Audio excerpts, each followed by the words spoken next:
Hi friends, welcome to my YouTube channel. दोस्तों, आज की सेशन में हम प्रदीप ठाकुर जी द्वारा लिखित पुस्तक अरबपतियों जैसा कैसे सोचे अमीर बनने के सक्सेस सूत्र को लेकर उपस्थित हुई हूँ।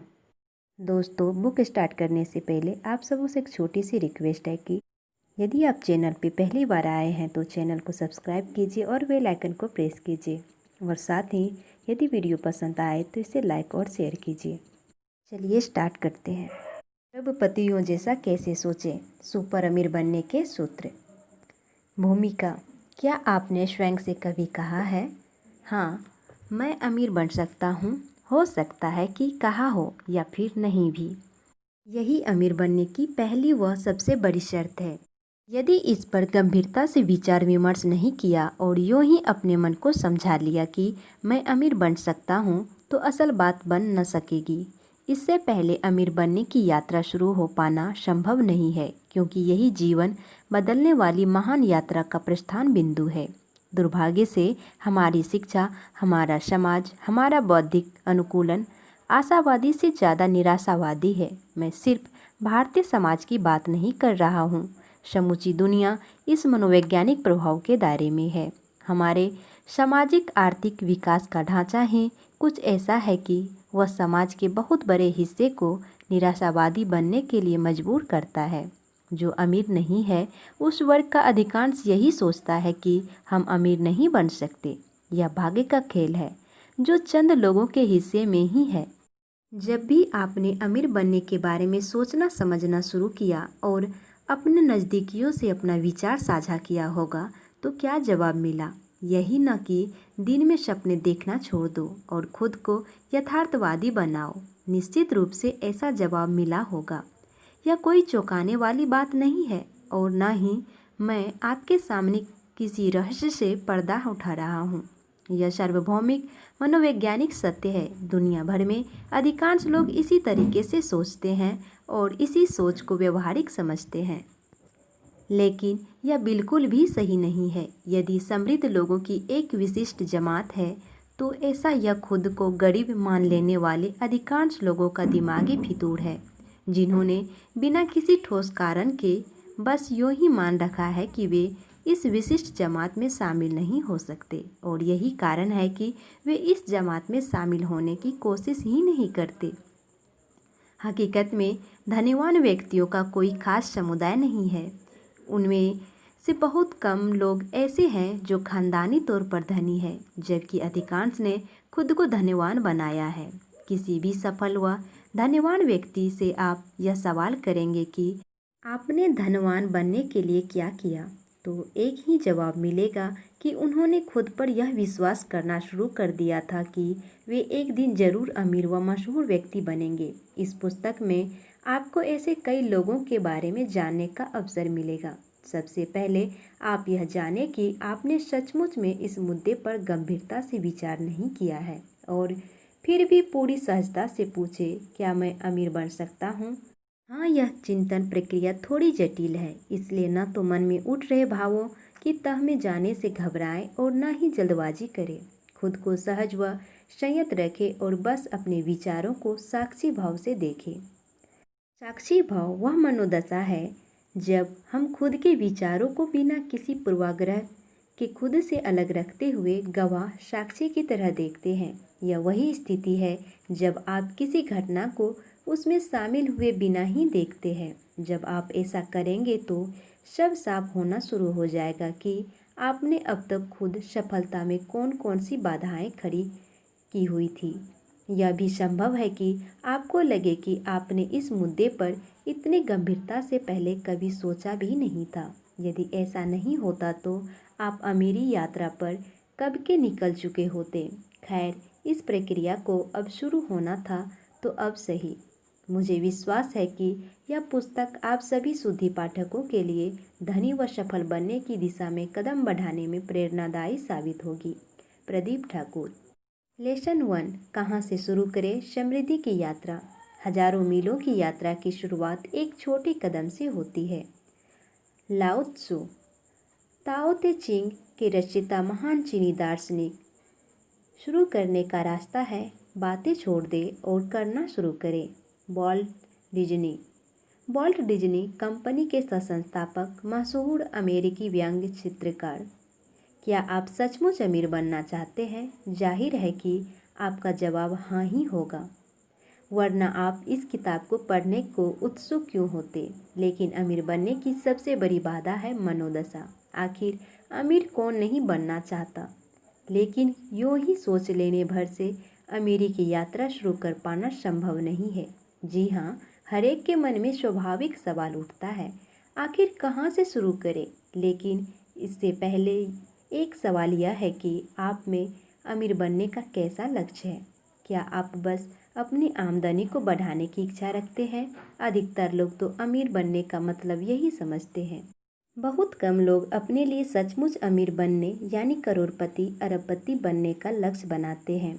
अब आपके मन में सहज ही कौतूहल हो रहा होगा, आखिर कहाँ से शुरू करें? हाँ, मैं अमीर बन सकता हूँ। पहली नज़र में आपको यह कथन कुछ अजीब सा लग रहा होगा। हर किसी को ऐसा ही लगता है, लेकिन धीरज रखते हुए अपने मन को टटोले। क्या मैं सचमुच अमीर बनना चाहता हूँ? तुरंत कोई फैसला नहीं करे, क्योंकि यही मुद्दा अमीर बनने की पहली व सबसे बड़ी शर्त है। इस सवाल का जवाब आपके जीवन को हमेशा के लिए बदलने वाला है। यदि इस पर गंभीरता से विचार विमर्श नहीं किया और यूं ही अपने मन को समझा लिया कि मैं अमीर बन सकता हूँ, तो असल बात बन न सकेगी। इससे पहले अमीर बनने की यात्रा शुरू हो पाना संभव नहीं है, क्योंकि यही जीवन बदलने वाली महान यात्रा का प्रस्थान बिंदु है। आखिर मैं इस मुद्दे पर इतना जोर क्यों डाल रहा हूँ? इसका कारण थोड़ा ज़्यादा जटिल व मनोवैज्ञानिक है। असल में दुर्भाग्य से हमारी शिक्षा, हमारा समाज और हमारा बौद्धिक अनुकूलन, इंटेलेक्चुअल कंडीशनिंग, आशावादी से ज़्यादा निराशावादी है। मैं सिर्फ भारतीय समाज की बात नहीं कर रहा हूँ, समूची दुनिया इस मनोवैज्ञानिक प्रभाव के दायरे में है। दुनिया के सामाजिक आर्थिक विकास का ढांचा ही कुछ ऐसा है कि वह समाज के बहुत बड़े हिस्से को निराशावादी बनने के लिए मजबूर करता है। जो अमीर नहीं है, उस वर्ग का अधिकांश यही सोचता है कि हम अमीर नहीं बन सकते। यह भाग्य का खेल है जो कुछ लोगों के हिस्से में है। जी हाँ, हमारा माहौल हमें अनजाने में ही इस निराशावादी मनोदशा में धकेल देता है कि अमीर बनना मेरा नहीं, दूसरों का काम है। जब भी आपने अमीर बनने के बारे में सोचना समझना शुरू किया और अपने नज़दीकियों से अपना विचार साझा किया होगा, तो क्या जवाब मिला? यही ना कि दिन में सपने देखना छोड़ दो और खुद को यथार्थवादी बनाओ। निश्चित रूप से ऐसा जवाब मिला होगा। यह कोई चौंकाने वाली बात नहीं है और न ही मैं आपके सामने किसी रहस्य से पर्दा उठा रहा हूँ। यह सार्वभौमिक मनोवैज्ञानिक सत्य, यूनिवर्सल साइकोलॉजिकल फैक्ट है। दुनिया भर में अधिकांश लोग इसी तरीके से सोचते हैं और इसी सोच को व्यवहारिक यानी कि प्रैक्टिकल समझते हैं। उन्हें लगता है कि सफलता कुछ भाग्यशाली लोगों या समाज के लिए आरक्षित है। ऐसा लगने की वजह भी है, सचमुच में धनवान लोगों का समुदाय बहुत छोटा है और हम उन्हें विशिष्ट भाग्यशाली जमात, एक्सक्लूसिव फॉर्चुनेट क्लब का सदस्य मान लेते हैं। लेकिन यह बिल्कुल भी सही नहीं है। यदि समृद्ध लोगों की एक विशिष्ट जमात है, तो यह खुद को गरीब मान लेने वाले अधिकांश लोगों का दिमागी फितूर है, जिन्होंने बिना किसी ठोस कारण के बस यूं ही मान रखा है कि वे इस विशिष्ट जमात में शामिल नहीं हो सकते। और यही कारण है कि वे इस जमात में शामिल होने की कोशिश ही नहीं करते। वास्तव में धनवान व्यक्तियों का कोई खास समुदाय नहीं है। उनमें से बहुत कम लोग ऐसे हैं जो खानदानी तौर पर धनी है, जबकि अधिकांश ने खुद को धनवान बनाया है। किसी भी सफल व धनवान व्यक्ति से आप यह सवाल करेंगे कि आपने धनवान बनने के लिए क्या किया, तो एक ही जवाब मिलेगा कि उन्होंने खुद पर यह विश्वास करना शुरू कर दिया था कि वे एक दिन जरूर ही अमीर व मशहूर व्यक्ति बनेंगे। अब आपको महसूस हो रहा होगा कि मैंने आपको अध्याय की शुरुआत में थोड़ा धीरज रखते हुए इस मुद्दे पर गहनता से विचार करने के लिए क्यों जोर डाला था। मैं आपको फिर से सावधान कर रहा हूँ, इस मुद्दे को सहज मानने की कोशिश न करें, जबकि यह सरसरी तौर पर बहुत ही सहज दिखाई पड़ता है। सबसे पहले आप यह माने कि आपने सचमुच इस मुद्दे पर गंभीरता से विचार नहीं किया है और फिर पूरी सहजता से पूछे कि क्या मैं अमीर बन सकता हूँ। अब आपको सुखद आश्चर्य होगा कि आप सचमुच में इस मुद्दे पर पहली बार गंभीरता से विचार करने को तत्पर हो सके हैं। हाँ, यह चिंतन प्रक्रिया थोड़ी जटिल है, इसलिए न तो मन में उठ रहे भावों की तह में जाने से घबराएं और न ही जल्दबाजी करें। खुद को सहज व संयत रखें और बस अपने विचारों को साक्षी भाव से देखें। साक्षी भाव वह मनोदशा है जब हम खुद के विचारों को बिना किसी पूर्वाग्रह के खुद से अलग रखते हुए गवाह यानी कि साक्षी की तरह देखते हैं।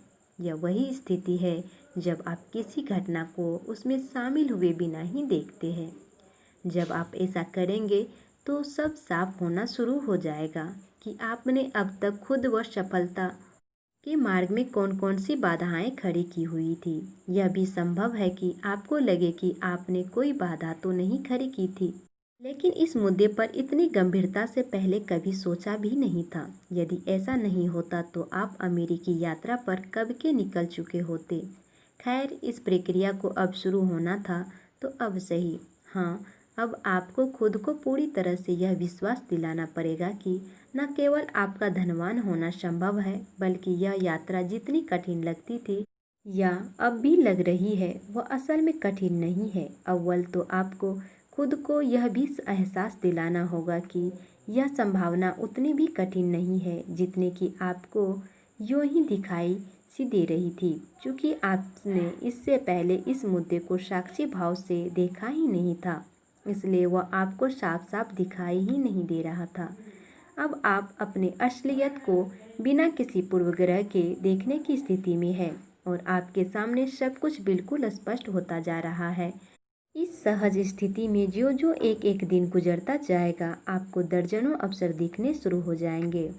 क्योंकि अब तक आपकी पूर्व धारणाओं यानी कि मैं अमीर बन सकता या किसी यह सिर्फ चंद भाग्यशालियों के हिस्से की चीज़ है आदि के धुंधलके ने उन संभावनाओं को ओझल किया हुआ था।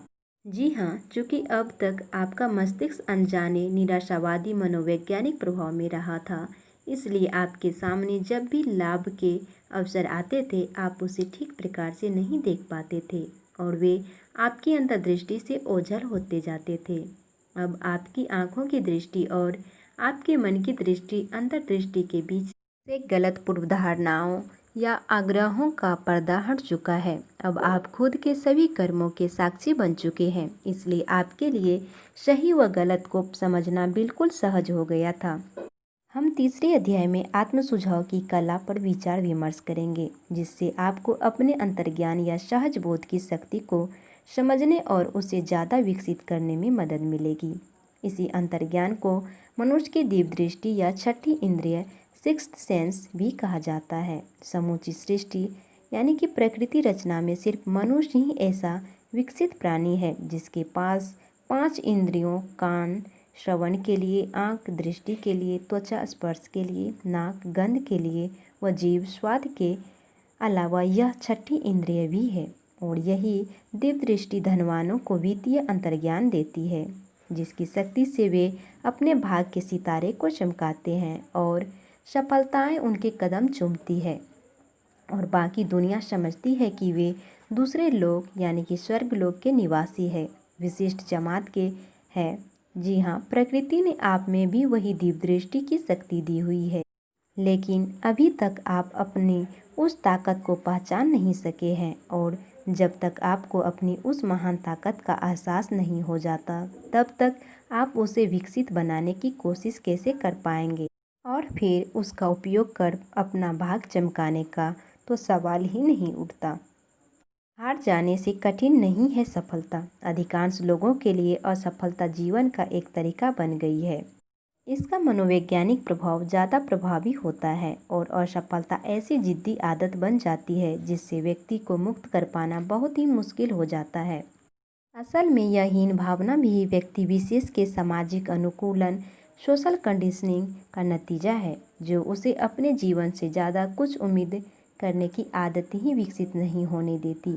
लेकिन अमीर बन पाने के क्रम में हमें यह तथ्य भी स्वीकार करना पड़ेगा कि सफलता मूल्य रूप से असफलता से ज़्यादा कठिन नहीं है। यह बस एक अलग तरह का मानसिक कार्यक्रम निर्माण यानी कि मेंटल प्रोग्रामिंग पर ही है। लेकिन इसके अभाव में हम अवचेतन मस्तिष्क के संकेतों को समझ नहीं पाते हैं। जरा सोचिए, कहीं असफलता कई जटिल परिस्थितियों के घालमेल का नतीजा तो नहीं है। ध्यान दीजिए, ऐसा क्या होता है कि हर बार जब भी आप कुछ करने की कोशिश करते हैं, निशाना चूक जाता है, आप सही सुनहरे मौके छोड़ देते हैं। आप उन लोगों से मिलने जाते हुए रुक जाते हैं जो सचमुच में सफलता की सीढ़ियां चढ़ने में आपकी मदद कर सकते हैं। सचमुच में सार्थक नतीजे ला सकने वाले विचारों में से हर एक को आप बेकार समझ लेते हैं और अंततः आपको बार बार वही काम दोहराने को उकसा देते हैं जो हार की तरफ ले जाते हैं। तो अब आप भी इस बात से सहमत हो सकेंगे कि हारना भी सचमुच में एक तरह की उपलब्धि ही है। यदि ऐसा न होता तो आप बार बार हार को बर्दाश्त कैसे कर पाते। जी हाँ, आपका अवचेतन मन हार को भी स्वाभाविक मानता है और वहीं से आपको हार जाने की कठिन प्रक्रिया को और फिर हार की मार को झेल पाने की ताकत देता है। यानी आप में हार को बर्दाश्त कर पाने की भरपूर क्षमता है। यही कारण है कि आप बार बार हार कर भी सफल होने की कोशिश करते हैं। तो हुई न हार भी उपलब्धि। खैर, हम अगले अध्याय में विस्तार से चर्चा करेंगे कि सफलता हासिल करने में अवचेतन मन किस तरह से अहम भूमिका अदा करता है। फिलहाल हम उन कारणों जो असल में बहाने ही है की तह में जाकर विश्लेषण करेंगे, जो लोगों को यह विश्वास करने से रोकता है कि वे धनी हो सकते हैं। इससे आपको हमारी बातों के भावार्थ को समझने में मदद मिलेगी। पुराने दिन सचमुच में अच्छे थे क्या? यह घिसा पिटा बहाना आप पता नहीं कब से सुनते आ रहे हैं और अभी भी सुनते होंगे कि पुराने दिनों में सफल होना ज़्यादा आसान था। वे अच्छे दिन थे। हकीकत ठीक इसके उलट है कि अमीर बन पाना लगातार ज़्यादा आसान होता जा रहा है और आगे यह ज़्यादा होता जाएगा। असल में दुनिया के बहुत बड़े हिस्से ने अपना यह व्यक्तिगत मत ही बना लिया है कि पुराने दिन ज़्यादा बेहतर थे। उन्होंने अपनी जड़ता, निकम्मेपन को उचित ठहराने के लिए इस मत को मानसिक औजार जैसा बना लिया है। इसके जरिए वे अपनी असफलता को अनजाने में ही बढ़ावा देते रहते हैं। इस धारणा के उलट सच्चाई यह है कि अब करोड़पति बनने वालों की खबर सिर्फ अमेरिका, यूरोप व अन्य पश्चिमी देशों की विशेषता नहीं रही। एशियाई देशों में भी करोड़पतियों, अरबपतियों की संख्या लगातार बढ़ती जा रही है। सबसे बड़ी बात यह है कि इनमें से अधिकांश ने अपने ही दम पर अपना सौभाग्य लिखा है और अब तो दुनिया भर में युवा करोड़पतियों की संख्या भी तेजी से बढ़ रही है। वैश्विक संपत्ति क्षेत्र का अध्ययन करने वाली संस्थान न्यू वर्ल्ड वेल्थ के ताज़ा सर्वेक्षण 7 अगस्त 2014 को जारी के मुताबिक धनवानों की संख्या के मामलों में भारत दुनिया में 8वें स्थान पर आ चुका था और भारतीय बहु करोड़पति मल्टी मिलियनर की संख्या 14,800 हो चुकी थी। हाँ, सबसे ज़्यादा 2,700 बहु करोड़पतियों के साथ मुंबई भारत में पहले स्थान पर था।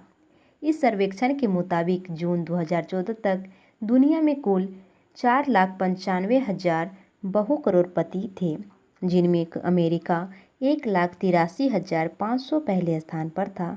चौंकने की जरूरत नहीं है, 26,600 बहु करोड़पतियों के साथ चीन इस सूची में दूसरे स्थान पर पहुंच गया था। जर्मनी 25,400 तीसरे स्थान पर था, तो कभी दुनिया पर राज करने वाला यूनाइटेड किंगडम 21,700 चौथे स्थान पर। सूची में जापान 21,000 पाँचवें, स्विट्जरलैंड 18,300 छठे, हांगकांग 15,400 सातवें, रूस 11,700 नवे और ब्राज़ील 10,300 10वें स्थान पर था। लेकिन 6 फरवरी 2015 के अनुसार 729 करोड़ लोगों की इस दुनिया में सिर्फ 0.68% लोग ही बहु करोड़पति है। यही कारण है कि दुनिया की अधिकांश आबादी को मुट्ठी भर लोगों की जमात विशिष्ट व सौभाग्यशाली नजर आती है। लेकिन हकीकत यह है कि हर रोज़ सैकड़ों लोग करोड़पति बन रहे हैं और उनकी संख्या लगातार बढ़ती जा रही है। उपर्युक्त सर्वेक्षण के मुताबिक विश्वव्यापी आर्थिक मंदी के चलते वर्ष 2007 से 13 तक नए करोड़पतियों की औसत सालाना वृद्धि दर सिर्फ 8% ही रही, लेकिन अगले 10 वर्षों 2013 से 2023 में यह दर 28% रहेगी। यानी दुनिया भर में हर साल औसतन 379 लोग नए बहुकरोड़पति बनेंगे। अब अमीर बन पाना ज़्यादा आसान है। उपर्युक्त अध्ययन से बहुत साफ है कि अमीर बन पाना लगातार आसान होता जा रहा है, जबकि अभी भी पुराने अच्छे दिनों को आसान मानने वाले बहुत ज़्यादा है। ऐसे लोग तर्क देते हैं खुद की अकर्मण्यता व नाकामी को जायज़ ठहराने के लिए। अब पहले के मुकाबले प्रतिस्पर्धा काफ़ी बढ़ गई है, जिसके चलते कारोबार का सफल हो पाना बेहद मुश्किल हो गया है। हकीकत यह है कि पिछले 5 वर्षों 2009 से 14 की घोर आर्थिक मंदी के बावजूद दुनिया भर में अरबपतियों की संख्या दोगुनी से भी ज़्यादा बढ़कर 1646 हो गई थी। वर्ष 2000 अरबपतियों की संख्या 470, समूह का संयुक्त शुद्ध मूल्य नेटवर्थ $898 अरब। वर्ष 2001 अरबपतियों की संख्या 538, समूह का संयुक्त शुद्ध मूल्य नेटवर्थ $18 खरब। वर्ष 2002 अरबपतियों की संख्या 497, समूह का संयुक्त शुद्ध मूल्य नेटवर्थ $15 खरब।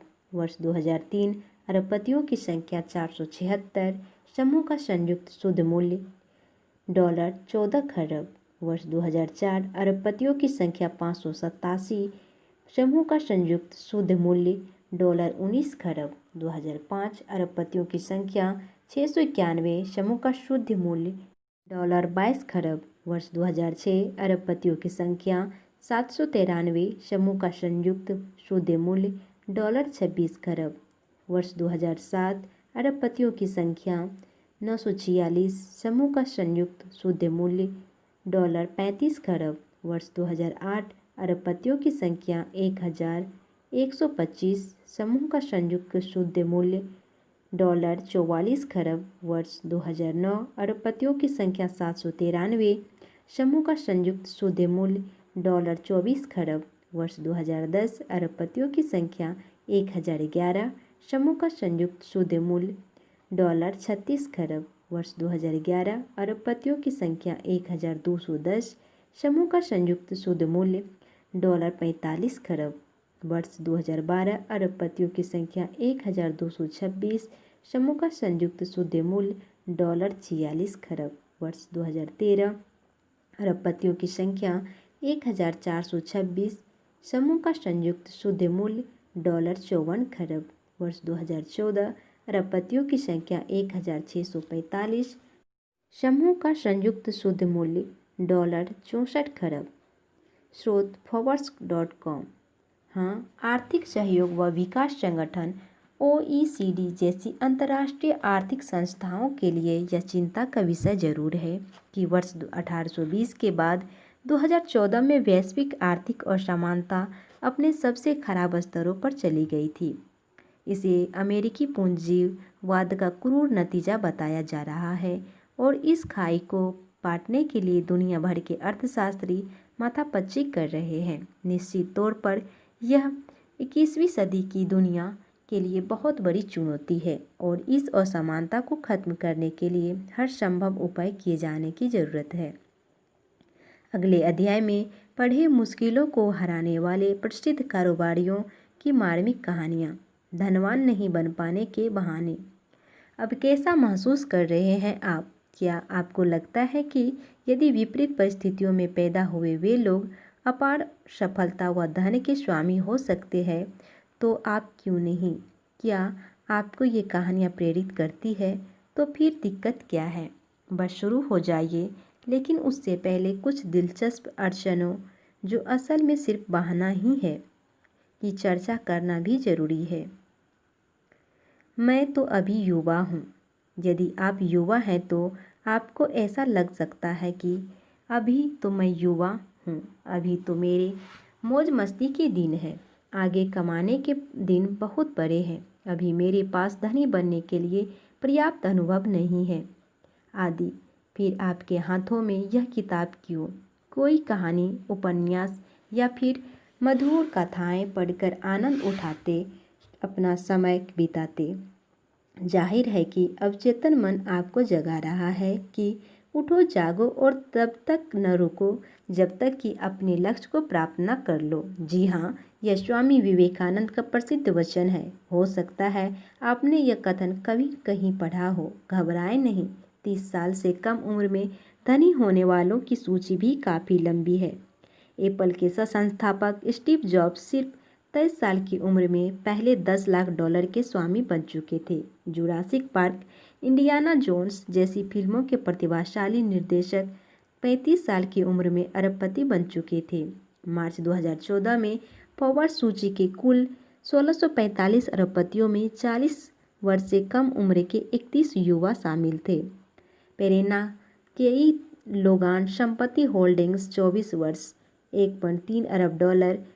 डस्टिन मॉस्कोविट्ज पूर्व फेसबुक कर्मचारी 29 वर्ष $6.8 अरब। मार्क जुकरबर्ग फेसबुक संस्थापक उम्र 29 वर्ष शुद्ध मूल्य $28.5। एंटोन काथरेइन जूनियर काथरेइन वेरेकेजी 29 वर्ष $1.35।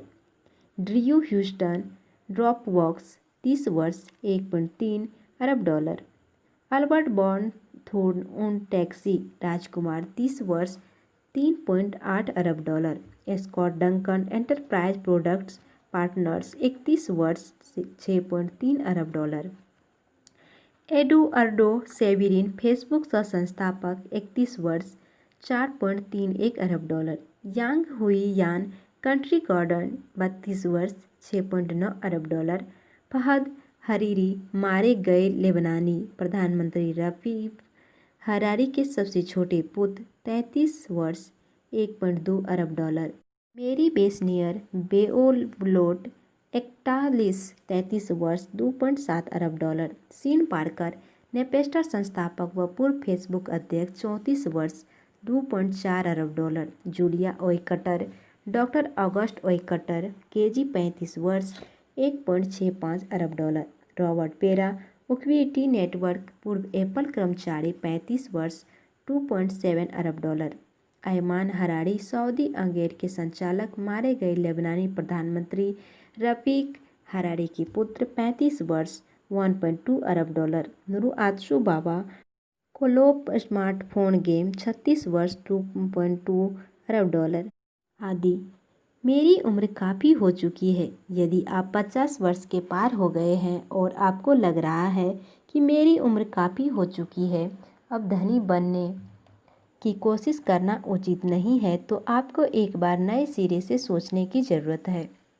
बहुराष्ट्रीय फास्ट फूड चेन मैकडॉनल्ड्स के मूल संस्थापक भाइयों रिचर्ड व मैरिस मैकडॉनल्ड भी बुढ़ापा मानसिकता के शिकार होने से नहीं बच सके थे।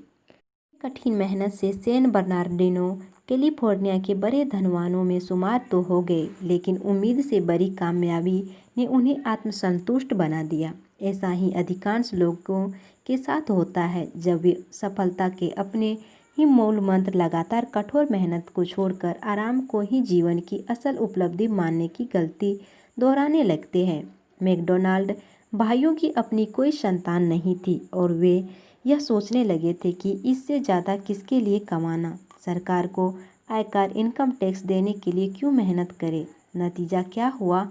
करीब 52 साल के रे क्रॉक ने मैकडॉनल्ड भाइयों के सौभाग्य का ताज झपट लिया, उस हालत में जबकि वह मधुमेह व गठिया से ग्रसित थे, पित्ताशय का ऑपरेशन करवा चुके थे और फिर 80 वर्ष की उम्र को पार कर जाने के बावजूद देहांत से पहले तक खुद को लगातार व्यस्त बनाए रखा था। 14 जनवरी 1984 को जब क्रॉक की मृत्यु हुई थी, तो उससे पहले ही 31 दिसंबर 1983 तक दुनिया के 32 देशों में 7,778 मैकडॉनल्ड्स रेस्तरां की विशाल श्रृंखला स्थापित हो चुकी थी, जो 31 मार्च 1984 तक 7,819 हो गई थी और समूह का कुल राजस्व $2.20 अरब के स्तर पर पहुंच गया था। 2013 में दुनिया के 119 के 35,000 से अधिक रेस्तराओं में मैकडॉनल्ड्स कॉरपोरेशन रोजाना औसतन 6.80 करोड़ ग्राहकों की सेवा कर करीब $28.11 अरब डॉलर के कारोबार पर $5.58 अरब डॉलर का मुनाफा अर्जित कर रहा था। क्रोक कहा करते थे कि जब तक आप हरे हैं आप बढ़ रहे होते हैं, ज्यों ही आप पक जाते हैं आप सड़ना शुरू हो जाते हैं। उन्होंने अपने इस जीवन दर्शन को अंतिम सांसों तक अपनाए रखा था, जो अब भी दुनिया भर के उम्रदराज लोगों के लिए प्रेरक वाक्य बना हुआ है। व्यक्तिगत सफलता साहित्य के आधुनिक शैली के विश्व प्रसिद्ध लेखक नेपोलियन हिल ने हजारों धनवानों के सर्वेक्षण के बाद यह तथ्य स्थापित किया था कि अधिकांश लोगों ने 40 वर्ष की उम्र के बाद ही धनी बनने का सिलसिला शुरू किया था। लिहाजा आप में से जिन्होंने भी अपने सौभाग्य का अनुभव किया है, उन्हें निराश होने की कोई ज़रूरत नहीं है। हो सकता है कि आप अपने पहले की कोशिशों की फसल अब काटने जा रहे हो। यदि आप शारीरिक रूप से कमज़ोर हो या किसी बीमारी के शिकार हो तो भी रे क्रॉक की प्रेरणा ले सकते हैं। मेरे पास पूंजी नहीं है। आपने अक्सर लोगों को यह कहते सुना होगा कि मेरे पास पूंजी नहीं है। अपना कारोबार शुरू करने की उम्मीद करने वाले अधिकांश लोगों को पूंजी का अभाव ही सबसे बड़ी रुकावट लगता है। लेकिन आपने इसी अध्याय में उन 15 लोगों की कहानियाँ पढ़ी है जिनके पास अपने पेशेवर जीवन की शुरुआत के समय फूटी कौड़ी भी नहीं थी। हकीकत यह है कि कारोबारी सफलता हासिल करने वाले अधिकांश लोगों के पास दो ही चीज़ें थी: अच्छा व्यापार विचार और सकारात्मक मानसिक दृष्टिकोण। वे इसी के सहारे आगे बढ़े और पूंजी का जुटान होता चला गया। आपने अपने आसपास रोजाना कई कारोबारों को ध्वस्त होते देखा होगा। तह में जाएंगे तो पता चलेगा कि उनके पास पूंजी तो उपलब्ध थी, लेकिन सबसे ज़रूरी दो बातें नहीं थी। उनके पास न तो कारोबार का अपना कोई विचार था और न ही वे अपनी गलतियों से सीखने को तैयार थे। ऐसे अधिकांश लोग आत्ममुग्ध होते हैं।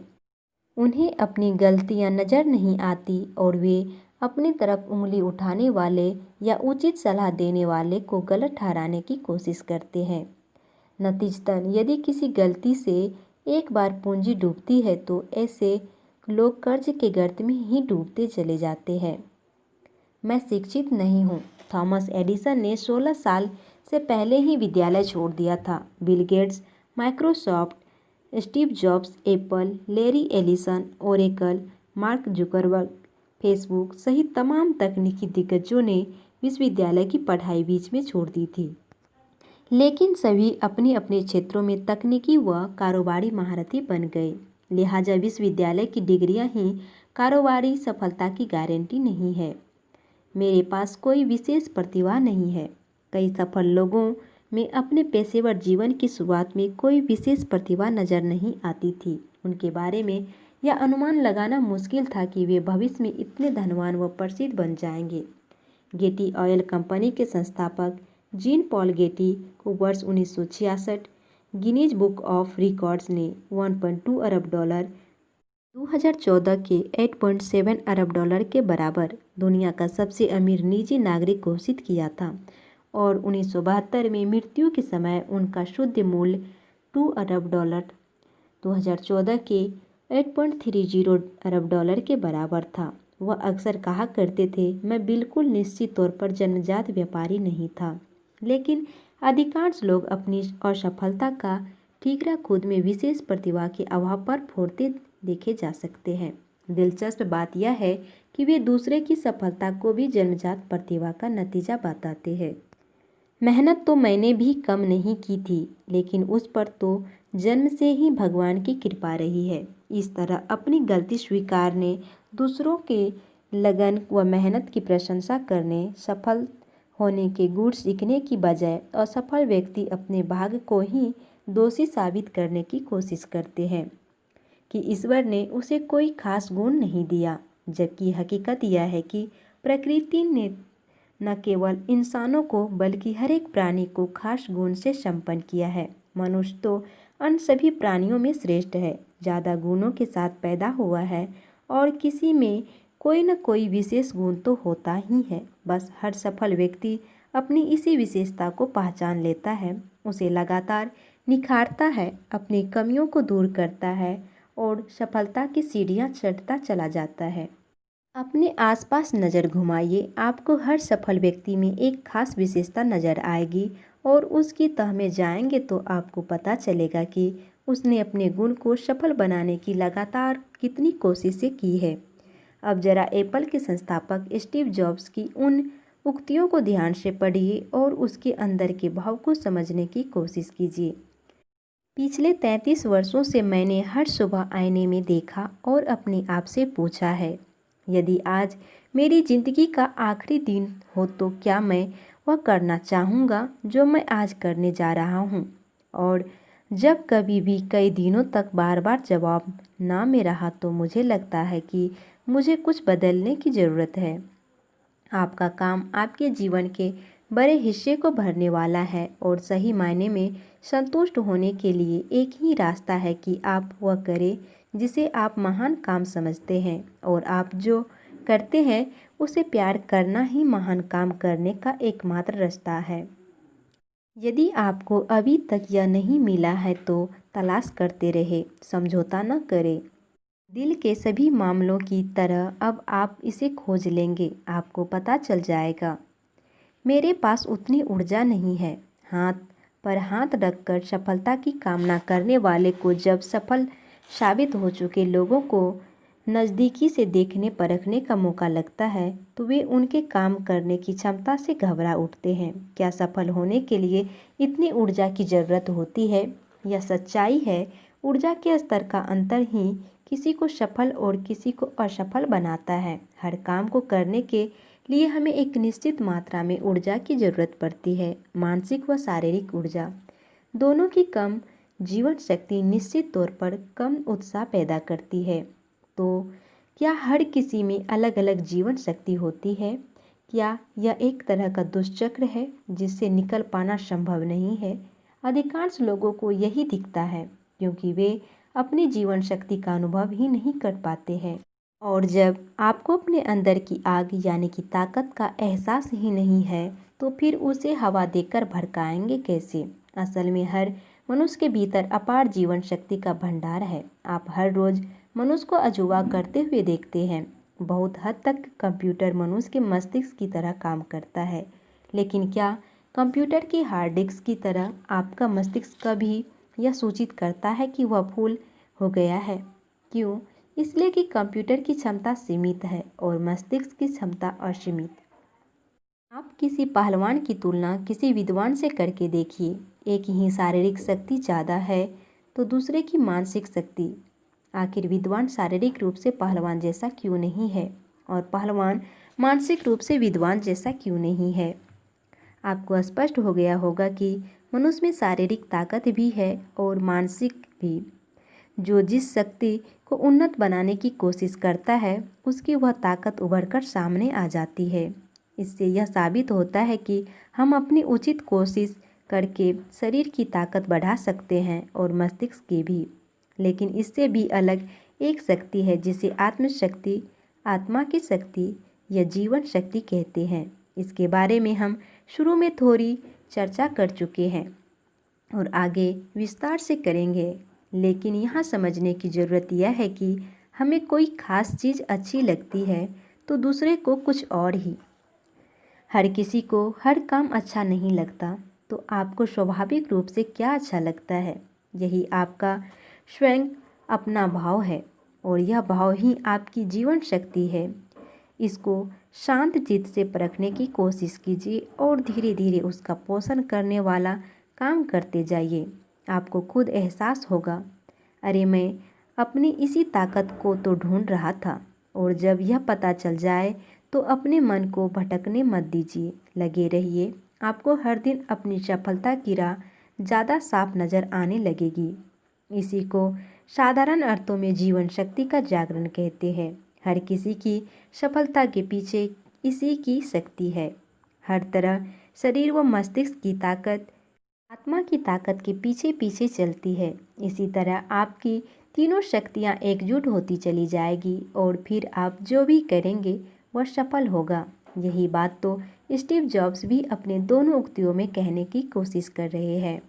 आप जिस भी काम को प्यार से करते हैं वही महान बन जाता है। अब आपको यह टटोलने की ज़रूरत है कि क्या आप सचमुच वही कर रहे हैं जिसे आप सबसे ज़्यादा चाहते हैं। यदि हाँ, तो सफलता आगे पास ही है, और यदि नहीं तो आपको अपना पसंदीदा काम शुरू करना होगा।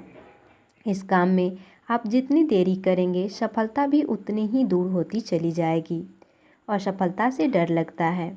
हम दो प्रकार के डर के साथ पैदा हुए हैं, गिर जाना व चीख पुकार। अन्य सभी प्रकार के डर हमने खुद ही पाल लिए हैं। अपनी अपार बौद्धिक क्षमता हासिल वैज्ञानिक शक्ति की बदौलत मनुष्य विकराल प्राकृतिक आपदाओं से भी मुकाबला करने में नहीं डरता है। लेकिन विडंबना यह है कि उसे सबसे ज़्यादा डर अपनी असफलता से ही लगता है।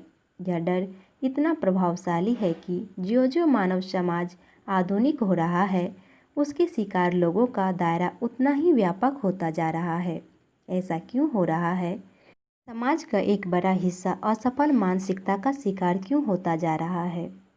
तह में जाएं तो साफ होता है कि तमाम अनुवांशिक गुणों अवगुणों के साथ साथ असफलता भी मानसिकता भी विरासत के रूप में दूसरी पीढ़ी में स्थानांतरित होती रही है। व्यवहारिक जीवन का ज्ञान देने के नाम पर हमारा परिवार व समाज जाने अनजाने अगली पीढ़ी के नाजुक मस्तिष्क में असफलता का डर भरता चला जाता है।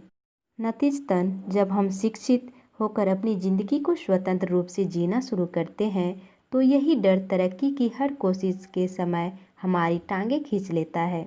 जी हाँ, असफलता का डर हमारी सोच की बुनियाद का हिस्सा बना हुआ है। जिस तरह मकान को ध्वस्त किए बिना नींव के दोष को दूर कर पाना संभव नहीं है, उसी तरह मनुष्य की सोच की जड़ में घुसे हुए असफलता के डर को निकालने की कोशिश करना भी अपने मौजूदा जीवन भवन को ध्वस्त करने जैसा भीषण काम है।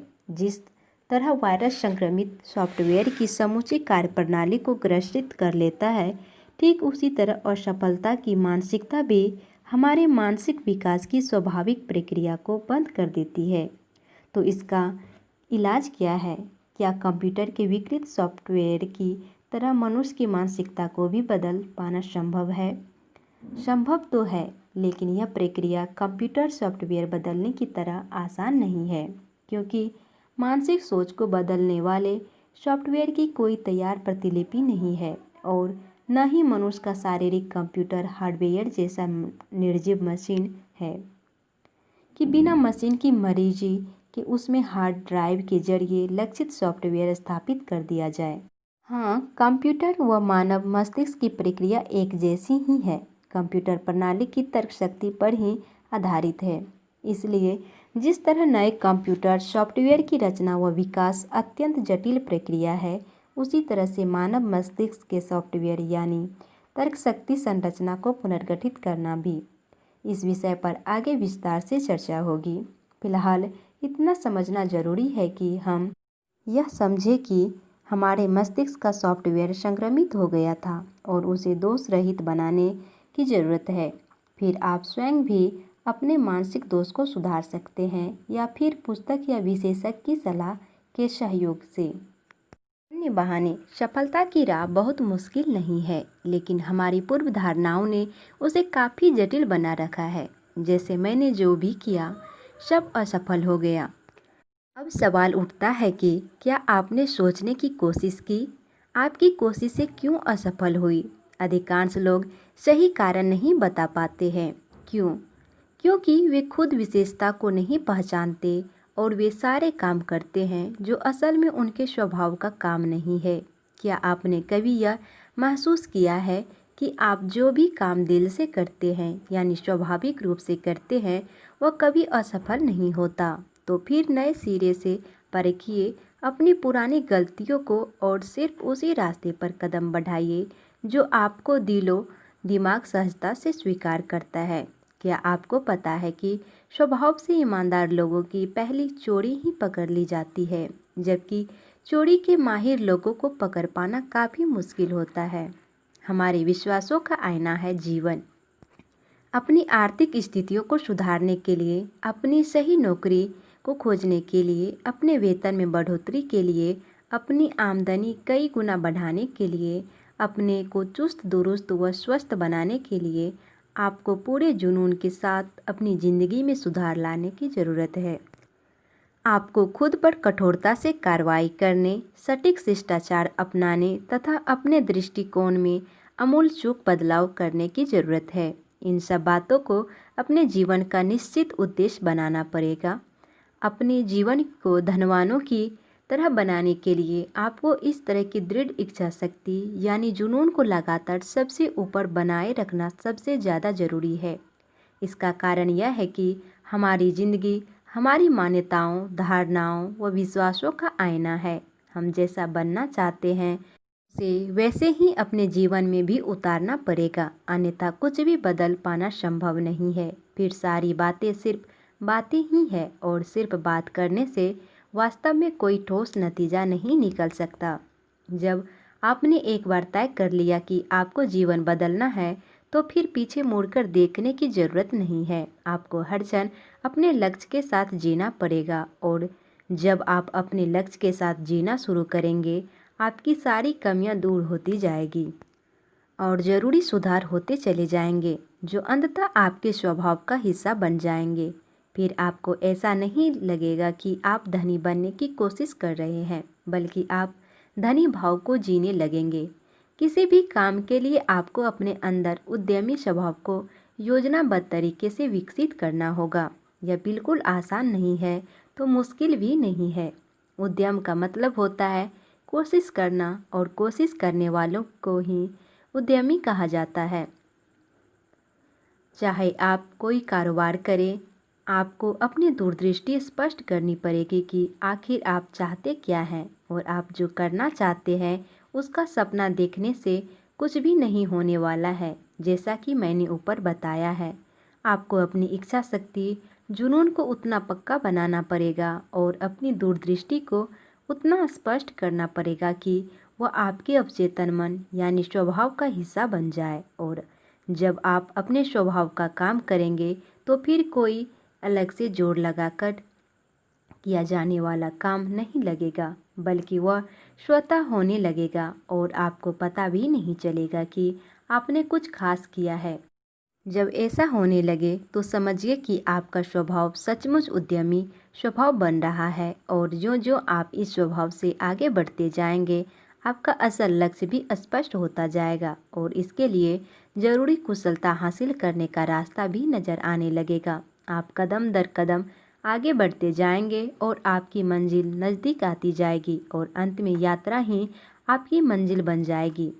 फिर जब आप पहली मंजिल पर पहुंचेंगे तो आपको दूसरी साफ साफ नज़र आने लगेगी। इसी तरह दूसरी, तीसरी, चौथी आप बस चढ़ते चले जाएंगे। फिर आपको यह बात स्वाभाविक लगेगी, लेकिन हाथ पर हाथ धरी बैठी दुनिया को आप खास नज़र आने लगेंगे।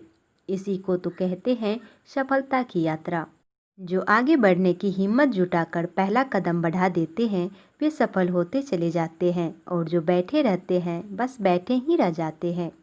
संस्कृत का एक श्लोक है, उद्यमेन ही सिद्ध्यन्ति कार्याणि न मनोरथे न ही सुप्तस्य सिंहस्य प्रविशन्ति मुखे मृगाः। अर्थात उद्यम से ही कार्य सिद्ध होते हैं, मनोरथ से नहीं। सोए हुए सिंह के मुंह में हिरण प्रवेश नहीं करते। बहुत स्पष्ट है कि कार्य की सिद्धि यानी लक्ष्य की प्राप्ति कार्य से संभव है। जैसे कि जंगल का राजा होते हुए भी सिंह को भी अपने भोजन के लिए उसे जागना व शिकार करना पड़ता है। जी हाँ, तभी यह उक्ति भी प्रसिद्ध है, बिना मरे स्वर्ग नहीं मिलता। अर्थात मरने की हद तक ही मेहनत के बिना स्वर्ग जैसी समृद्धि नहीं हासिल की जा सकती और सिर्फ आपकी दृढ़ इच्छा शक्ति या जुनून ही आपको धनवान बनने के लक्ष्य को हासिल करने के लिए जरूरी कर्म करने के लिए प्रेरित करने में मदद कर सकता है। अब इस तथ्य को इस लघु कथा के जरिए समझने की कोशिश कीजिए। एक दिन एक शिष्य ने अपने गुरु से कहा, मुझे ज्ञान प्राप्त करने का रास्ता बताइए गुरुवर, मैं लंबे समय से इंतजार कर रहा हूँ। आप कब हमें ज्ञान प्राप्ति का रास्ता बताएंगे? गुरु को लगा था कि अब शिष्य वाकई ज्ञान प्राप्ति के लिए व्याकुल हो रहा है। वह शिष्य को लेकर नदी पहुँचे और उसके सिर को डुबो दिया। कुछ ही समय बाद शिष्य ने छटपटाना शुरू कर दिया और फिर एक झटके में गुरु के हाथ को झटकते हुए सिर को पानी से बाहर निकाल लिया। पानी के अंदर सांसें रुक जाने के कारण उसका चेहरा लाल पड़ गया था। वह आश्चर्य से गुरु की तरफ देखने लगा था। तब गुरु ने पूछा, कैसा महसूस कर रहे हो? जब तुम्हारा सिर पानी के अंदर था तो तुम्हें सबसे अधिक किस चीज़ की ज़रूरत महसूस हो रही थी? शिष्य ने लंबी सांसें भरकर डरते हुए जवाब दिया था, सांसों की। गुरु ने कहा, बिल्कुल सही, अभी सांसें लो। लेकिन शिष्य ने आश्चर्य से गुरु की तरफ देखा था, मानो पूछ रहा हो कि लेकिन मैं तो ज्ञान का मार्ग ढूंढ रहा था। गुरु ने आगे कहा था, इसी तरह जब तुम्हें ज्ञान की सबसे ज़्यादा ज़रूरत महसूस होगी वह मिल जाएगा। जी हाँ, जब तक जान पर नहीं बन आती है तब तक सांसों की ज़रूरत नहीं समझ आती है, और जब तक आप पूरी ताकत से सिर को पानी से निकाल नहीं लेते तब तक सांसें नहीं मिलती। तो आप भी ठान लीजिए और यह कविता बार बार पढ़िए, आपको अपनी इच्छा शक्ति को बढ़ाने में काफ़ी मदद मिलेगी। लहरों से डरकर नौका पार नहीं होती, कोशिश करने वालों की कभी हार नहीं होती। नन्ही चींटी जब दाना लेकर चलती है, चढ़ती दीवारों पर 100 बार फिसलती है। मन का विश्वास रगों में साहस भरता है, चढ़कर गिरना गिरकर चढ़ना न अखरता है। आखिर उसकी मेहनत बेकार नहीं होती, कोशिश करने वालों की कभी हार नहीं होती। डुबकियाँ सिंधु में गोताखोर लगाता है, जा जाकर खाली हाथ लौट कर आता है। मिलते नहीं सज ही मोती गहरे पानी में, बढ़ता दुगुना उत्साह इसी हैरानी में। मुट्ठी उसकी खाली हर बार नहीं होती, कोशिश करने वालों की कभी हार नहीं होती। और सफलता एक चुनौती है, इसे स्वीकार करो। क्या कमी रह गई देखो और सुधार करो। जब तक न सफल हो नींद चैन को त्यागो तुम, संघर्ष का मैदान छोड़कर मत भागो तुम। कुछ किए बिना ही जय जयकार नहीं होती, कोशिश करने वालों की कभी हार नहीं होती। हरिवंश राय बच्चन, प्रसिद्ध हिंदी कवि। सार संक्षेप, विश्वास करें कि आप सफल होंगे, खुद पर भरोसा करें। यह अपनी पहले की बुनियाद धारणाओं को हटाकर सकारात्मक सोच लाने की कोशिश करने से संभव होगा। जाहिर है बाधाएं आएगी, उन्हें तो आना ही है, लेकिन आपको पूरे जुनून से अपने काम में जुटे रहना पड़ेगा। एक बार नहीं, कई बार नहीं, बल्कि लगातार कोशिशें जारी रखनी पड़ेगी, और उसके लिए आपको खुद से तथा अपने काम यानी कि लक्ष्य से सचमुच में प्यार करना होगा। तभी दूसरों को भी आप पर तथा आपके काम पर भरोसा हो सकेगा और वे भी मदद के लिए हाथ बढ़ाएंगे। परिस्थितियां अपने आप नहीं सुधरेगी। सफलता सोने की थाली में परोसकर नहीं मिलती। लक्ष्य हासिल करने के लिए उद्यम करना पड़ता है। शेर की तरह जंगल में निकलना पड़ता है और शिकार का पीछा करना पड़ता है। लिहाजा आपको अपनी परिस्थितियों को चुनौती देने का साहस जुटाना होगा और लक्ष्य की दिशा में बिना संकटों की परवाह किए कदम दर कदम आगे बढ़ाना पड़ेगा। याद रहे कि आपका हर कदम आप व सफलता के बीच की दूरी को कम करता जाता है। बड़ी छलांग लगाने की गलती नहीं करें। अपनी पूरी ताकत से सधे कदम बढ़ाएं। हर कदम आपको आगे का रास्ता दिखाता चला जाएगा। दृढ़ इच्छा शक्ति ही जिंदगी बदल सकती है। सफल बनने की ललक व जुनून की आग को लगातार हवा देकर भड़काए रखें। यह आग जितनी बढ़ेगी, आप उतनी आसानी से अपने मन की बाधाओं को भस्म करते चले जाएंगे। ऐसे बहानों व बेबुनियाद धारणाओं की सूची बनाएं जो आपकी सफलता की राह में बाधा बनी हुई है। उन्हें बारीकी से पहचानें। इन दुश्मनों की पहचान किए बिना इनसे लड़ पाना संभव नहीं होगा। इन कमजोरियों की पहचान आपको अपनी ताकत का भी एहसास कराएगी और फिर हर बाधा, हर विजय हासिल करते हुए आप लक्ष्य की दिशा में आगे बढ़ सकेंगे। हर सफल व्यक्ति अपनी आशंकाओं व भ्रमों को दूर करने का रास्ता निकालता है। यही कारण है कि वह खुद अपने आप पर तथा अपनी योजनाओं पर पूरा भरोसा करता है। यही कारण है कि चाहे कितना भी विरोध हो, बाधाएं आए, वे अपने लक्ष्य से भटकते नहीं हैं और दृढ़ निश्चय के साथ अपने रास्ते पर विजय रथ को हाँकते चले जाते हैं। सपने सच करने की हिम्मत जुटाए। सफलता हासिल करने के लिए सपने देखना जरूरी है। यदि आप अपने सपने को पूरा करने के लिए जरूरी कदम बढ़ाने का साहस नहीं दिखाते हैं तो वह आपका असल सपना नहीं है। आपका स्वाभाविक सपना आपको उसे पूरा करने के लिए जुनूनी बना देगा और आप हर अगले कदम पर सफलता के नज़दीक आने की धमक महसूस करेंगे। लिहाजा अपने अवचेतन मन को पढ़ने की, उसकी पुकार को सुनने की कला विकसित कीजिए। अपने विश्वासों को जीवन में उतारिए और बस आगे बढ़ते चले जाइए। सफलता आपके अपने पीछे पीछे चलती हुई महसूस होने लगेगी। लेसन 2, कैसे हारी मुश्किलें अरबपतियों से। आपकी वर्तमान परिस्थितियां निर्धारित नहीं करती कि आप कहां जा सकते हैं, ये सिर्फ यह निर्धारित करती है कि आप कहां से शुरू करें। नीदो कुइवेन, व्यापारी प्रेरक वक्ता व हाई पॉइंट विश्वविद्यालय, उत्तरी कैरोलिना, अमेरिका के अध्यक्ष। आपको व्यक्तिगत जिम्मेदारी लेनी चाहिए। आप परिस्थितियों, मौसम या हवा को नहीं बदल सकते हैं, लेकिन आप अपने आप को बदल सकते हैं। यही कुछ है जिसके आप प्रभारी हैं। एमानुएल जेस जिम रोहम, अमेरिकी उद्यमी, लेखक और प्रेरक वक्ता। आर्थिक असमानता या अन्य भौगोलिक व सामाजिक परिस्थितियां, तमाम मुश्किलें सचमुच में व्यक्ति विशेष को धनी बनने से रोक सकती हैं क्या? हाँ, मैं जवाब देने वालों की संख्या काफ़ी ज़्यादा हो सकती है, क्योंकि दुनिया के लगभग हर समाज में इस धारणा ने अभी भी जड़ जमाई हुई है। लेकिन दुनिया में अमीर बनने वालों की संख्या में लगातार बढ़त इस धारणा को निराधार साबित करने के लिए काफ़ी है। असल सवाल यह है कि कुछ अमीर क्यों बन जाते हैं और अधिकतर लोग पीछे क्यों रह जाते हैं। अवसर की समानता या विपरीत परिस्थितियां अमीर बनने के रास्ते को कम या ज़्यादा मुश्किल जरूर बना सकती है, किसी को सफल होने से रोक नहीं सकती। दुनिया भर में इस धारणा को चुनौती देने वालों तथा उसे गलत साबित करने वालों की सूची काफ़ी लंबी है, लेकिन यहाँ हम सिर्फ 15 ऐसे विश्व प्रसिद्ध कारोबारी दिग्गजों की चर्चा करेंगे जो कभी बिल्कुल मामूली लोग थे, लेकिन उन लोगों ने मुश्किल पारिवारिक सामाजिक पृष्ठभूमियों के सामने घुटने नहीं टेके, बल्कि उन्हें चुनौती देकर आगे बढ़ने का साहस दिखाया। भाग्य के भरोसे हाथ पर हाथ धरे बैठे नहीं रहे, बल्कि कठोर मेहनत से सौभाग्य का रास्ता साफ किया। अपनी शुरुआती उपलब्धियों में मस्त नहीं हुए, बल्कि अपने को लगातार ऊंचा करते हुए कारोबार को विश्व स्तरीय मानक बना दिया और फिर सिर्फ खुद ही अरबपतियों की सूची में शामिल नहीं हुए, बल्कि धनवान बनने की कोशिश करने वाले दुनिया भर के कर्मठ लोगों के लिए प्रेरणा पुरुष बन गए। पेश है उन महान व्यक्तियों की संक्षिप्त कथाएं। बारटेंडर का बेटा केनी ट्राउट, 1.5 अरब डॉलर। सन 1948 में माउंट वेरनॉन, इलिनॉइस, अमेरिका के एक साधारण परिवार में जन्मे थे। ट्राउट के पिता एक मामूली बारटेंडर, शराब परोसने वाला था।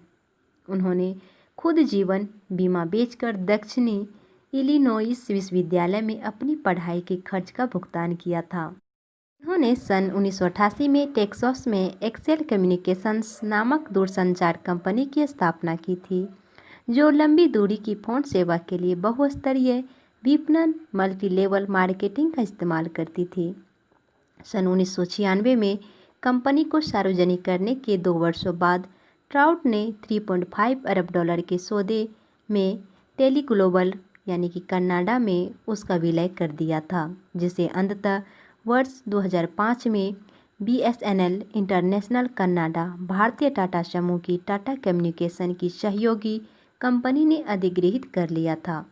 ट्राउट अब विस्टर फॉर्म व्यवसाय कोंटुकी, अमेरिका के मालिक संचालक के रूप में रेस के लिए घोड़े का पालन व विकास का शौकिया कारोबार करते हुए सेवानिवृत्त जीवन का आनंद ले रहे हैं। 26 अक्टूबर 2014 को फोर्ब्स ने ट्राउट का शुद्ध मूल्य 1.5 अरब डॉलर आंका था। ट्रक चालक का बेटा हावर्ड शुल्त्ज, 2.2 अरब डॉलर। ब्रुकलिन, न्यूयॉर्क, अमेरिका के गरीब लोगों के बहुमंजिला आवासीय परिसर के छोटे से घर में जीवन यापन करने वाले यहूदी परिवार में 19 जुलाई 1953 में जन्मे हावर्ड शुल्त्ज के पिता पूर्व सैनिक व ट्रक चालक थे। काफ़ी संघर्ष के बाद उन्होंने हाई स्कूल में फुटबॉल छात्रवृत्ति हासिल की थी और उसी से उत्तरी मिशिगन विश्वविद्यालय में पढ़ाई का खर्च पूरा किया था। वह अपने परिवार के पहले सदस्य थे जो महाविद्यालय तक पहुंचने में कामयाब हो सके थे। सन 1971 में स्नातक यानी कि व्यवसाय के बाद उन्होंने जेरॉक्स कॉरपोरेशन में प्रशिक्षु विक्रीकर्मी यानी कि सेल्समैन से अपना पेशेवर जीवन शुरू किया और वर्ष 1979 में स्वीडन की ट्रिप कॉफ़ी मेकर एवं अन्य घरेलू उपकरण बनाने वाली कंपनी में समूचे अमेरिकी बाजार के महाप्रबंधक बन गए। सन 1981 में ग्राहक मुआयने के क्रम में वे सिएटल वाशिंगटन के ग्राहक स्टारबक्स कॉफ़ी कंपनी के कारोबारी प्रारूप व संभावनाओं पर इतने मोहित हो गए कि उसमें शामिल होने के लिए साझेदारों के पीछे पड़ गए। फिर जमी जमाई शानदार नौकरी व न्यूयॉर्क की सुख सुविधाओं को छोड़कर काफ़ी कम मासिक वेतन में कार्यकारी हिस्सेदार बनने का बड़ा जोखिम लिया। सन 1987 में सीईओ बनने के अगले 5 वर्षों के बाद जब शुल्त्ज ने 1992 में कंपनी को सार्वजनिक किया था, तब सिर्फ कॉफ़ी भंडारों की संख्या सिर्फ 140 कुल राजस्व का 7.35 करोड़ डॉलर थी। देखते देखते स्टारबक्स दुनिया की सबसे बड़ी कॉफ़ी हाउस श्रृंखला बन गई और नवंबर 2014 तक 63 देशों में कुल 21,600 स्थानों, वित्त वर्ष 2013 में कुल राजस्व 13.89 अरब डॉलर पर सेवा विस्तार हो चुका था। मार्च 2013 में फोर्ब्स पत्रिका ने स्टारबक्स के चेयरमैन व सीईओ हावर्ड शुल्त्ज के शुद्ध मूल्य का आकलन 2.2 अरब डॉलर किया था। प्लमर का बेटा केनेथ लेंगोने 2.5 अरब डॉलर। न्यूयॉर्क के ग्रामीण इलाके रोसलिन हाइट्स नाउस काउंटी में 16 सितंबर 1935 में जन्मे लेंगोने के पिता प्लमर थे और मां कैफेटेरिया में काम करती थी। बकनेल विश्वविद्यालय लेविसबर्ग पेंसिल्वेनिया के पढ़ाई का खर्च पूरा करने के लिए लेंगोने के माता पिता को न केवल अपना घर गिरवी रखना पड़ा था, बल्कि खुद भी कसाई का सहायक, गोल्फ खिलाड़ियों का थैला ढोने वाला, खुदाई मजदूर जैसे कई मेहनतकश काम करने पड़े थे। फिर लेंगोने ने दिन में पूरी नौकरी करते हुए रात में New York university stern school of business में पढ़ाई पूरी की। वित्तीय सेवा कंपनी आरडब्ल्यू प्रेसरिच से लेंगोने ने अपना पेशेवर जीवन शुरू किया।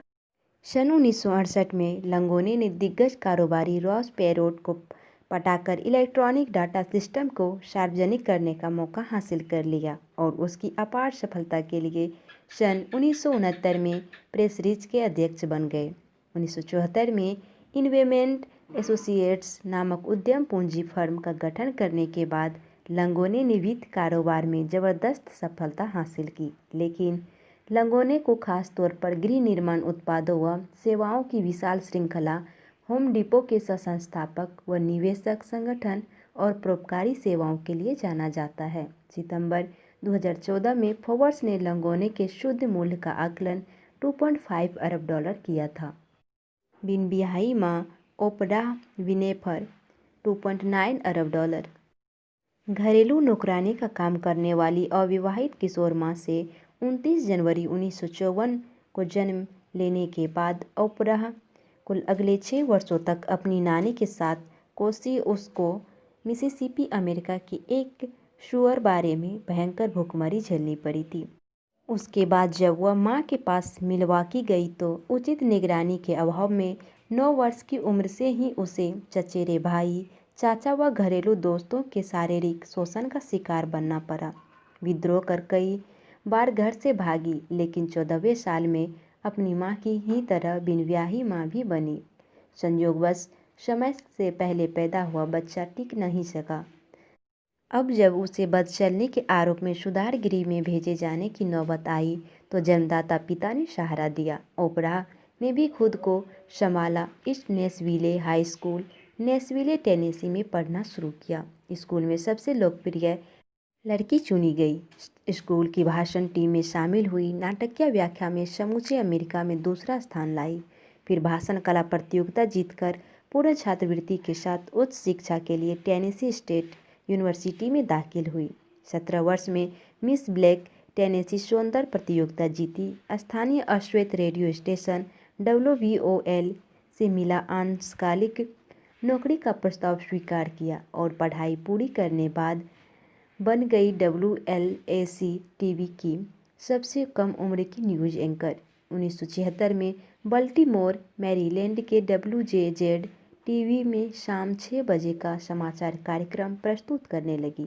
फिर सन 1983 में शिकागो के WLAC टीवी का सबसे कम लोकप्रिय सुबह के आधे घंटे का कार्यक्रम AM शिकागो को पेश करना शुरू किया, जो चंद महीनों में तमाम स्थानीय टीवी कार्यक्रमों को पछाड़ते हुए पहले स्थान पर आ गया और 8 सितंबर 1986 से 2011 तक पूरे 1 घंटे का ऐतिहासिक राष्ट्रीय कार्यक्रम ओपरा विनफ्रे शो बन गया और ओपरा को बना दिया क्वीन ऑफ ऑल मीडिया, सभी संचार माध्यमों की रानी, सबसे धनी अश्वेत अमेरिकी तथा अमेरिकी इतिहास का सबसे बड़ा परोपकारी।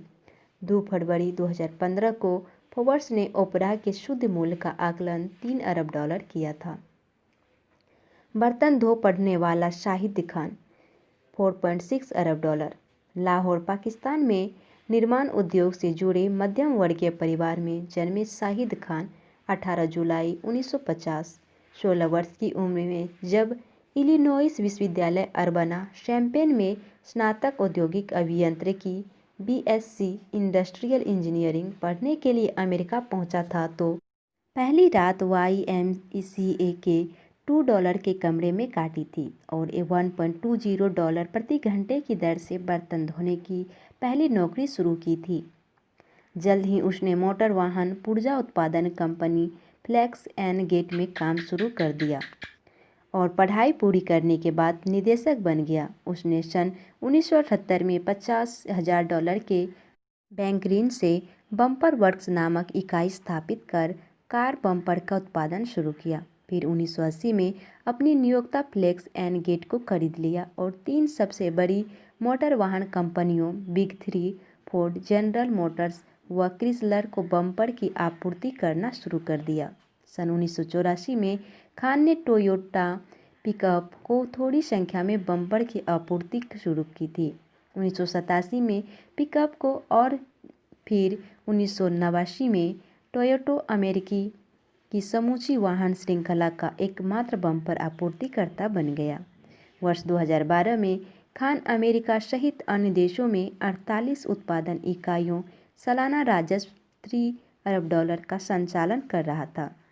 जनवरी 2012 में खान ने $76 करोड़ के सौदे में नेशनल फुटबॉल लीग NFL की टीम जक्स नवील जुगवार और फिर जुलाई 2013 में 15 से 20 करोड़ पाउंड के सौदे में अंग्रेजी football league championship team Fulham FC पर पूर्ण स्वामित्व कायम कर लिया था। सितंबर 2014 में फोर्ब्स ने खान के शुद्ध मूल्य का आकलन $4.6 अरब किया था और वह पाकिस्तानी मूल के सबसे अमीर व्यक्ति बन गए थे। दरिद्र का बेटा क्रिक कोरकोरियन $3.9 अरब। फ्रिस्नो कैलिफोर्निया के बेहद गरीब अर्मेनियाई अप्रवासी परिवार में जन्मे 6 जून 1917 को कोरियन के ने माता पिता की आर्थिक मदद के लिए 8वीं कक्षा में ही अपनी पढ़ाई छोड़ दी। बड़े भाई के संरक्षण में अत्यंत कुशल शौकिया बॉक्सर बन गया और फिर पैसिफिक एमेच्योर वेल्टरवेट चैंपियनशिप जीत ली। द्वितीय विश्व युद्ध के दौरान पैदल सेना में भर्ती किए जाने की नौबत आई तो हवाई उड़ान का प्रशिक्षण लेना शुरू किया और 6 महीने में ही वाणिज्य लाइसेंस हासिल लेकर ब्रिटेन की रॉयल एयर फोर्स में चला गया। युद्ध खत्म हुआ तो केरकोरियन ने अपनी सारी कमाई $5,000 से सेस्ना एयरक्राफ्ट खरीद लिया, जो कि 4 सीटों वाला विमान होता है। धन्यवाद। आपका दिन शुभ हो।